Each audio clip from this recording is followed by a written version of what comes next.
Cora's vocal journey was one that I really sat with my dialect coach. It wasn't just about sounding like a person in the times, but shaping her entire story based on the fact that this is a story of Africans in America and not just African Americans, you know? And so on top of that, it was working through her emotional journey, her physical journey, and her mental journey. The one thing that I really appreciated, I think after watching the first, if not the first two episodes, one of my South African friends was like in complete shock. And the first thing she said was, I didn't know that this is what African Americans went through. And she's lived in America for over 10 years, for more than 10 years. And that's the one thing that I realized upon interacting with the material. And it's something that I think most of South Africa, or, you know, Africa at large, will appreciate or come to understand, is that we think we know, but then when you interact or engage with the material, you realize that you actually have no clue. And so going into this process, it was important for me to come with that understanding that I cannot dictate or I cannot impose my ideas of what I think the story is about. I had to completely open up myself to learning anew from scratch. And it was, Barry had sent me a lot of material to consume, reading material, audio tapes. And it was in the audio tapes that something really stuck out to me. It was in hearing the former enslaved people share their testimony that something in me shifted and went, I actually have no clue at all what it is that I'm about to tell, you know. And in that, and it was one, it's layered in that just hearing them speak brought out these layers for me, in the sense that, one, I am listening to people who are above the age of 75, yet they sound 16. The way that they speak a very broken English, that even when going through the written testimonies with my dialect coach, I couldn't make sense of what was happening, of what was being shared, until I would say it out loud so I could hear it. And it made me understand that the English that they were speaking was not English for conversation, but English for instruction, which is what we don't see in Hollywood movies today. So my perception of the African American body in the 1800s was completely wrong up until that point. I remember I even spoke to Barry about it, and I said, Barry, they don't sound like, you know, what we think they sound. So how do we find that middle ground? And for me, it was really important, in as much as we don't want to speak in a way that would require us to have subtitles throughout the story. But I was like, I cannot totally disregard the type of English that they spoke, because it places us in the space that they were in. And also, then I was reminded of a course that I did in university under my physical theater course. Part of the curriculum was voice movement therapy, which is a course that helped us understand and track what the voice holds and the certain traumas that can shape how you sound in your everyday life. And so for me, Cora, who comes up as a girl, all she knows is the life in the plantation. She has her mother, and then one day her mother is not there. And then at some point she is gang raped by a group of men on the plantation, who then go out and start rumors about how she sleeps with animals and she howls to the moon. And so as a result, you know, she would naturally isolate, because now she's been ostracized by her community. And on top of all these other brutal and traumatizing things that just come with the life that she was birthed into, you know. And so for me, it was important to understand or showcase or track how that sounds vocally, because again, Cora hardly ever speaks. So this chaos and turmoil that is internal, what does that look like? What does that sound like when she eventually does open her mouth? And as we see when we get up to episode 8 and episode 9, this whole idea of, have you shared your testimony? You know, so, and sharing that testimony means that she has to open her mouth and speak.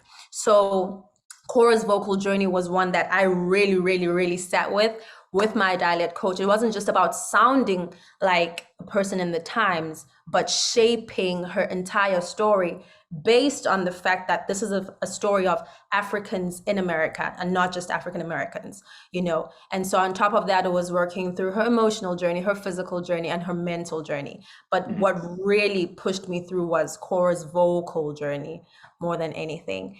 And on top of that, just understanding her, building her, I took a lot of the stuff that even if it wasn't on the script, we found in the book, and I carried it over to build the layers of who Cora was. I have a lot of notes, like on my personal notes in building the character, where I would literally put the page number of the book so that I could go back and find that moment so I understand what it is that I'm doing in that moment in the scene. Well, it all came through.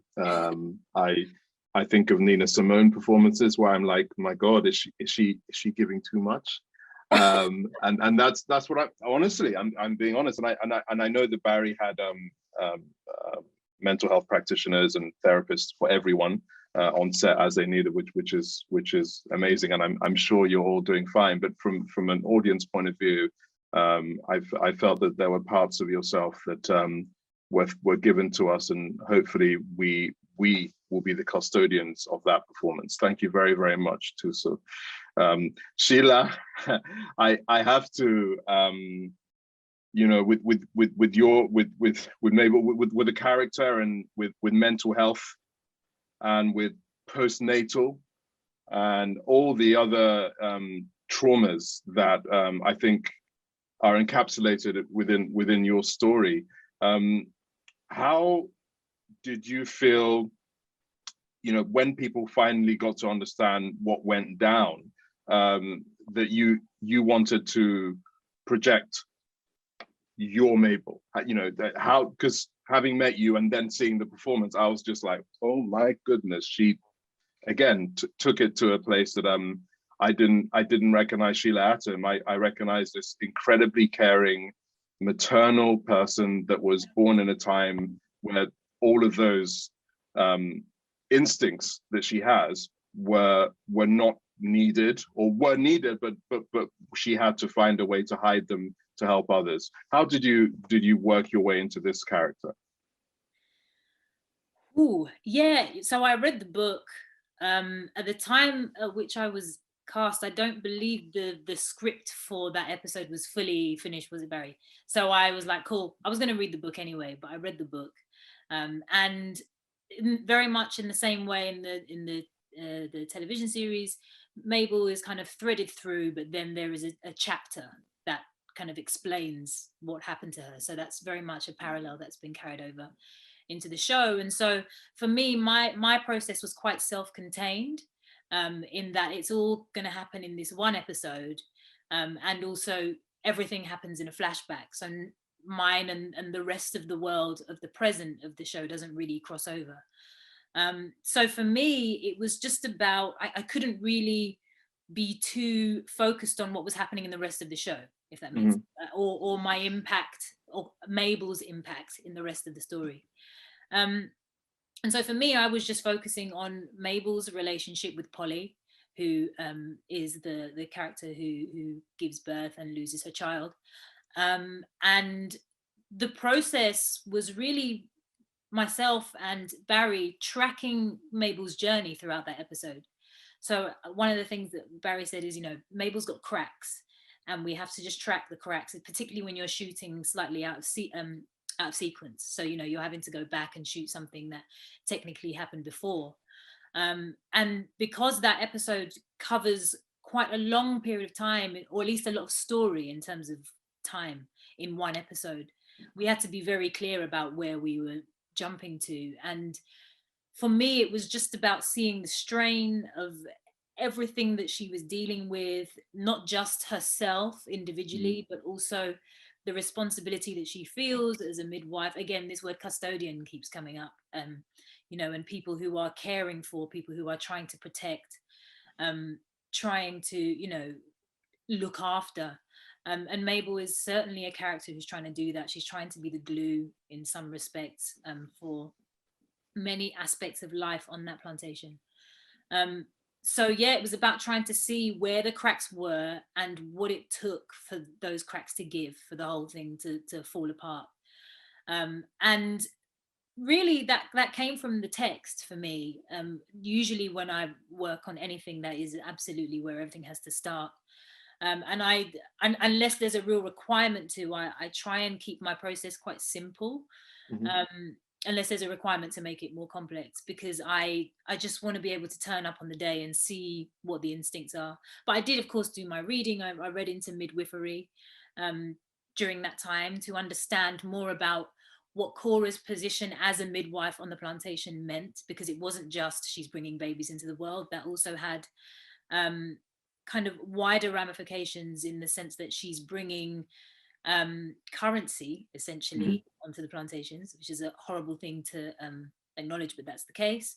And also to acknowledge midwives' positions on a plantation in terms of status. You know, that was often a complex thing, where because they were custodians of these new births, there was more space. I mean, I don't want to misrepresent it as if they had any, you know, substantial or just freedom in that sense, but they had more space to negotiate within, because they were important, right?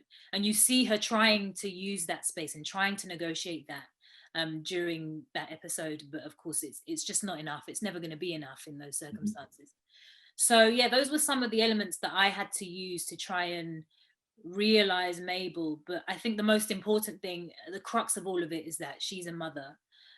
She's a mother to Cora, and in a sense, you know, a mother to so many people on the plantation, because she's either brought them into the world or helped someone else bring their child into the world, and is trying to keep everyone alive in one sense or another. And so that had to be underpinning everything, that kind of maternal instinct.